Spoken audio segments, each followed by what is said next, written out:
Hello students, now in this video we are going to learn about our lesson number 6, the kinds of verb. Students, verb के बारे में आपने पढ़ा होगा पहले बहुत बार. verb मतलब कि ऐसे वर्ड्स जो किसी एक्शन को बताते हैं. तो अभी हम verb के बारे में डिटेल में पढ़ेंगे. As we have already learned, verb is a doing word which expresses an action. मतलब verb एक doing word है, एक क्रिया, मतलब जो काम हो रहा है जो किसी एक्शन को बताता है. ठीक है, कि जो नाउन है वो क्या एक्शन कर रहा है उस चीज़ को वो बताता है. There can be different types of actions. और एक्शंस कैसी कैसी हो सकती है. जैसे first one is physical action. जैसे Mohan plays basketball, Hari sings melodiously, the gardener waters the plants.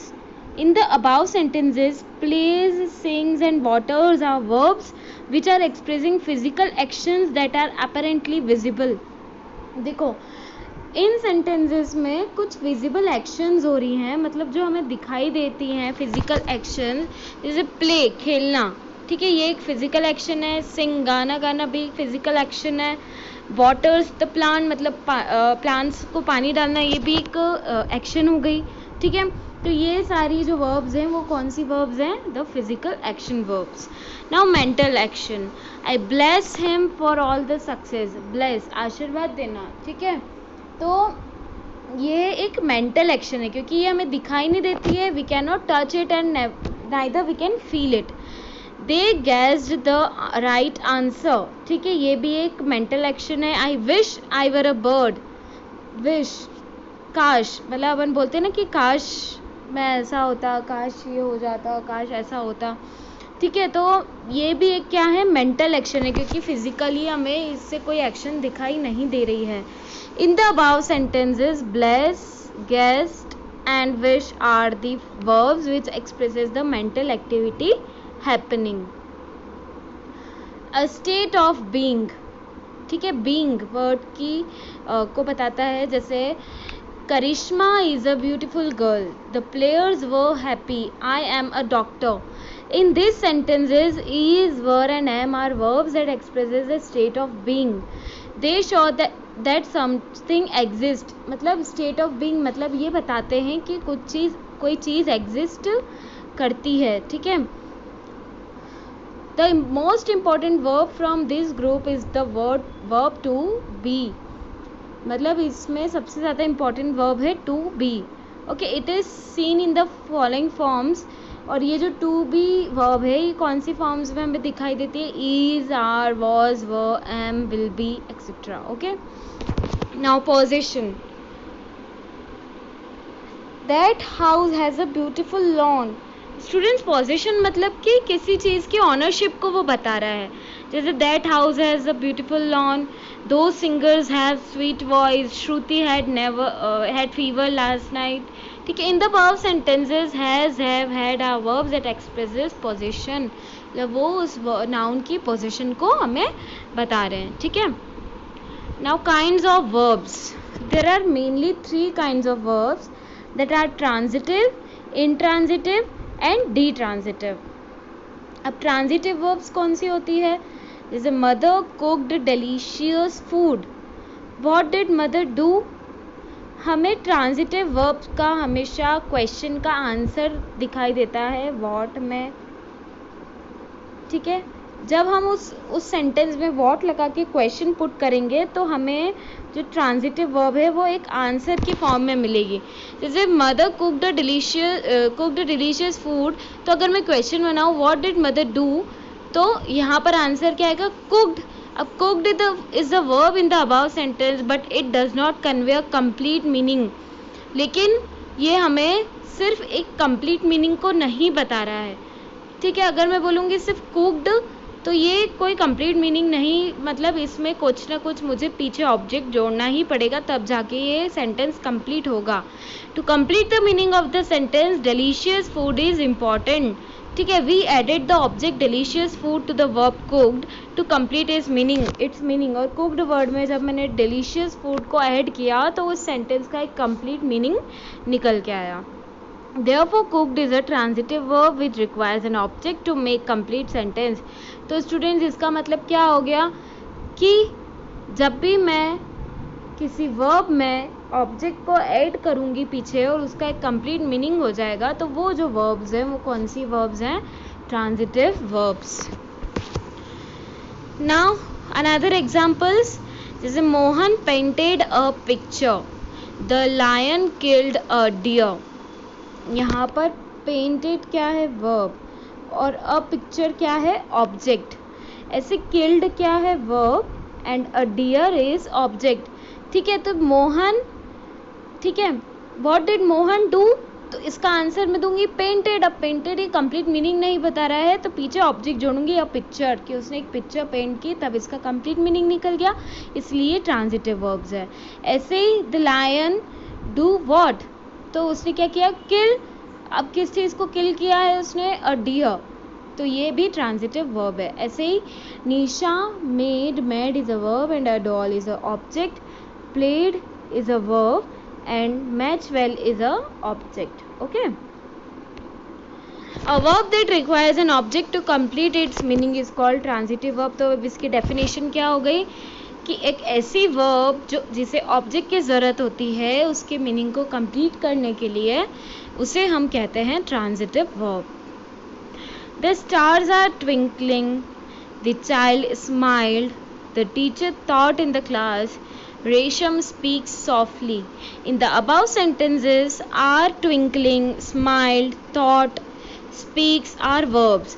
These verbs do not require any object to complete its meaning. The action is complete in itself.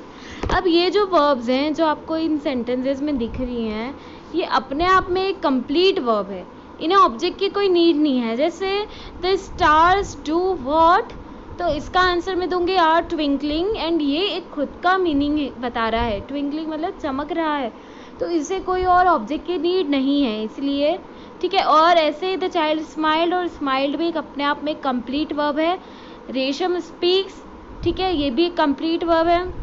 The teacher taught, ये भी complete verb है. Teach complete verb है. Therefore twinkle, smile, teach, speak are intransitive verbs. इसीलिए ये कौन सी verbs हो गई हैं? Intransitive verb. A verb that does not require an object to complete its meaning but make sense by itself is called an intransitive verb. ठीक है, ऐसी verbs जिसे किसी ऑब्जेक्ट की नीड नहीं होती है, बिल्कुल अपोजिट है ट्रांजिटिव वर्ब का, कि जिसे कोई नीड नहीं होती है किसी ऑब्जेक्ट की और खुद का एक कंप्लीट मीनिंग होता है, तो उसे हम कहते हैं intransitive verb. Understood? Now third one, D transitive verbs. My brother gifted me a new book. ठीक है, तो यहाँ पर तीन चीज़ें हैं. गिफ्टेड मी अ न्यू बुक. ओके, देखो यहाँ तीन चीज़ें हैं. गिफ्टेड, मी, अ न्यू बुक. तो गिफ्टेड क्या है? ये एक वर्ब है. Me is also an object and a new book is also an object. तो इनडायरेक्ट ऑब्जेक्ट और डायरेक्ट ऑब्जेक्ट. ठीक है, तो मी क्या है? Indirect object, and a new book is a direct object. देखो, in the above sentence gifted is the verb. अब मैं अगर क्वेश्चन पूछूंगी व्हाट इज़ गिफ्टेड, क्या गिफ्ट मिला, तो आंसर क्या आएगा? A new book. तो ये फर्स्ट ऑब्जेक्ट हो गया. एंड अगर मैं क्वेश्चन पुट करूंगी to whom the new book is gifted, तो आंसर है इसका मी, तो ये हो गया सेकेंड नंबर का ऑब्जेक्ट. अब the answer to the what question is, जब भी व्हाट क्वेश्चन का आंसर आता है तो वो डायरेक्ट ऑब्जेक्ट होता है, और होम क्वेश्चन का आंसर आता है तो वो इनडायरेक्ट ऑब्जेक्ट होता है. Understood? Therefore there are two objects in the sentence. एक डायरेक्ट ऑब्जेक्ट है, एक इनडायरेक्ट ऑब्जेक्ट है. डायरेक्ट ऑब्जेक्ट है a new book and indirect object है मी. अंडरस्टूड? जब आप सेंटेंस में व्हाट क्वेश्चन पुटअप करोगे, ठीक है, तो जब आपको आंसर मिलेगा वो हो गया आ गया आपका डायरेक्ट ऑब्जेक्ट, और जिसमें आप होम पुट करके क्वेश्चन पुटअप करोगे उसका जो आंसर मिलेगा वो होगा आपका इनडायरेक्ट ऑब्जेक्ट. तो a verb that can have two objects is called a D transitive verb. जिसके दो ऑब्जेक्ट्स होते हैं वो वर्ब कौन सी हो गई? Ditransitive verb. For example give, offer, teach, write, bring, send, tell etcetera, ये सारी वर्ब्स हैं ditransitive. Understood? D I इस वर्ड का मतलब होता है टू। तो यहाँ टू क्या है? ऑब्जेक्ट्स। तो जहाँ दो ऑब्जेक्ट्स होंगे वो हो गया हमारा ditransitive verb. Some verbs can be used both as transitive and intransitive verb. कुछ ऐसी वर्ब्स होती हैं जो ट्रांजिटिव की तरह भी यूज होती है और इंट्रांजिटिव की तरह भी। तो उसके एग्जाम्पल्स देखो, द फ्लावर वॉज ब्रोक। ठीक है, अब यहाँ पर ये इंट्रांजिटिव है क्योंकि यहाँ पे कोई ऑब्जेक्ट है ही नहीं ब्रोक के बाद। The thief broke the locks. अब यहाँ पर जब ब्रोक वर्ड आया तो उसके पीछे ऑब्जेक्ट है द लॉक, तो ये एक ऑब्जेक्ट हो गया, इसलिए यहाँ पे ट्रांजिटिव वर्ब ये हो गई। ऐसे पपीज ग्रो फास्ट, ये इंट्रांजिटिव है क्योंकि इसमें कोई ऑब्जेक्ट नहीं है। They grow mangoes in the garden, तो मैंगोज क्या है? Mangoes in the garden object हो गया, इसलिए ट्रांजिटिव वर्ब हो गई। ठीक है, द बर्ड्स फ्लू अवे, तो यहाँ पर इंट्रांजिटिव है क्योंकि यहाँ पे कोई ऑब्जेक्ट नहीं है। मैं अगर सिर्फ बर्ड्स फ्लू बोलूँगी इसका मतलब समझ में आ रहा है, वहाँ पे कंप्लीट मीनिंग निकल रहा है। और ऐसे ही द किड्स फ्लाई काइट्स, तो यहाँ काइट्स एक ऑब्जेक्ट हो गया इसलिए ट्रांजिटिव है। ऐसे similarly last example, the shop opened at 11 o'clock, intransitive है। और Ajay opened the window, transitive हो गया इस सेंटेंस में। तो ये कुछ ऐसी वर्ब्स होती हैं जो दोनों की तरह वर्क करती हैं। Now see the exercise number 1. Underline the verb in the following sentences and state whether they express a physical action, mental action, a state of being or position. आपको ये बताना है कि इसमें फिजिकल एक्शन बता रहा है कि मेंटल एक्शन बता रहा है, क्या स्टेट ऑफ बीइंग बता रहा है, पोजीशन बता रहा है। जैसे I think you are late. Students, अब यहाँ पर वर्ब क्या है? थिंक। तो थिंक वर्ब है, तो थिंक वर्ब किस चीज़ को बताती है? किसी मेंटल एक्शन को बताती है। ठीक है, write whether the verbs in bold are transitive और इंट्रांजिटिव। अब आपको यहाँ बोल्ड लेटर्स में जो वर्ब्स दिए हुए हैं उनको पहचानना है कि वो ट्रांजिटिव है या इंट्रांजिटिव है। स्टूडेंट्स याद रखना, मैंने आपको तरीका बताया है ट्रांजिटिव और इंट्रांजिटिव पहचानने का। जिस सेंटेंस में आपको ऑब्जेक्ट की नीड रहेगी वो ट्रांजिटिव है और जिसमें ऑब्जेक्ट की नीड नहीं रहेगी वो इंट्रांजिटिव है। तो जब जैसे रमन फ्लाइज अ काइट, अब मैं क्वेश्चन पूछूंगी कि रमन डू व्हाट, तो आंसर आएगा फ्लाइज। और फ्लाइज एक कंप्लीट मीनिंग नहीं बता रहा है, मुझे इसमें एक ऑब्जेक्ट की नीड है जो कि है अ काइट, इसीलिए ये कौन सी वर्ब हो गई? Transitive verb. ठीक है, और अगर किसी सेंटेंस में मुझे वर्ब की नीड नहीं रहेगी तो वो इंट्रांजिटिव हो जाएगी। Underline the verbs in the given sentences and write whether they are transitive, intransitive और डी ट्रांजिटिव। वही बताना है आपको, ट्रांजिटिव है कि इंट्रांजिटिव है कि डी ट्रांजिटिव है। डी ट्रांजिटिव मतलब जिसमें दो ऑब्जेक्ट्स हैं। ठीक है, the cat chased the mouse. ठीक है, तो यहाँ पर द कैट डू व्हाट, तो यहाँ आंसर आएगा चेज्ड। अब ये चेज्ड एक कंप्लीट मीनिंग नहीं बता रहा है अपने आप में, मुझे इसमें ऑब्जेक्ट की नीड रहेगी, इसीलिए ये कौन सी वर्ब है? Transitive verb. Identify the subject, direct object and indirect object in the following sentences. Students, ये डी ट्रांजिटिव सेंटेंसेस हैं, यहाँ आपको सब्जेक्ट, डायरेक्ट ऑब्जेक्ट और इनडायरेक्ट ऑब्जेक्ट बताना है क्योंकि इसमें दो क्या है? ऑब्जेक्ट्स हैं, इसीलिए ये डी ट्रांजिटिव सेंटेंसेस हैं। जैसे कि Rohan told the truth to his friends. अब देखो सब्जेक्ट क्या है यहाँ पर? रोन। ठीक है, अब वर्ब क्या है यहाँ पर? ऑब्जेक्ट क्या है यहाँ पर? अब डायरेक्ट और इनडायरेक्ट ऑब्जेक्ट कैसे पहचानेंगे अपन? जैसे कि मैं वर्ब में व्हाट और whom क्वेश्चन पुट अप करूंगी। रोन टोल्ड व्हाट, तो Ron told what? The truth. Ron ने क्या कहा? The truth. Ron told to whom? तो हिज फ्रेंड्स। ठीक है, तो इसीलिए हमें यहाँ पता चल गया ये क्या है? सब्जेक्ट। टोल्ड द ट्रूथ, जब अपन व्हाट का आंसर बताते हैं तो वो हो गया अपना कौन सा ऑब्जेक्ट, व्हाट का आंसर वो होता है हमारा डायरेक्ट ऑब्जेक्ट, और टू होम का आंसर जब हमें मिलेगा तो वो हो गया इनडायरेक्ट ऑब्जेक्ट। तो अब यहाँ पर आपको एक टेबल दी हुई है, उसमें आपको फिलअप करना है यहाँ सब्जेक्ट, यहाँ डायरेक्ट ऑब्जेक्ट, यहाँ इनडायरेक्ट ऑब्जेक्ट। तो रोहन हो गया सब्जेक्ट, द ट्रूथ हो गया direct object, and his friends is indirect object. Students आपको सिमिलरली इन सारे सेंटेंसेस में सब्जेक्ट तो ऐसे ही मिल जाएगा, व्हाट और whom को पता लगा के आपको डायरेक्ट और इनडायरेक्ट ऑब्जेक्ट को पहचानना है।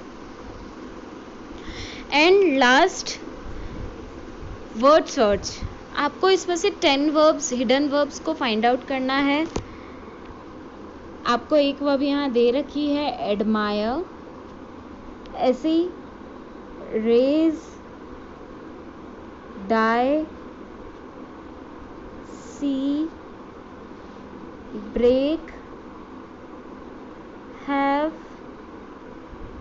Teach, think, look, clean. ठीक है, ये आपकी वर्ब्स हैं। So students, we have completed our part 1 of this lesson, and another thing we'll learn in our second part. Solve the exercises of your book in your rough copy. Okay.